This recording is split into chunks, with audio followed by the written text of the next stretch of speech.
I believe the American people, not the red people, not the blue people, not the liberal people, not the conservative people, but I think the American people have been sending their leaders in Washington a message.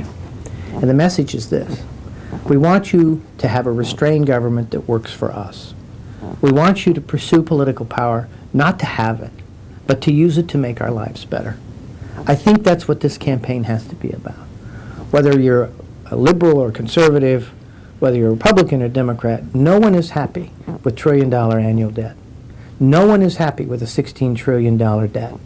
No one is happy with a Washington which seems dysfunctional, that seems incapable of doing anything to stop what even the President's own fiscal commission said was the most predictable fiscal crisis in our country. I think what the American people want are statesmen, people who are much less political than they are practical, who are a lot less blue or red than they are purple. These are the American people who need to show up at the polls. These are the ones who have to send a message, as they have been trying to send over the last 3 or 4 elections. And that's, get your house in order. Do the people's business.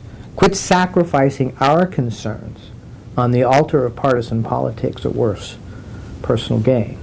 I think that's what this election is about. And this election is about people who are purple casting a vote to make the government work again.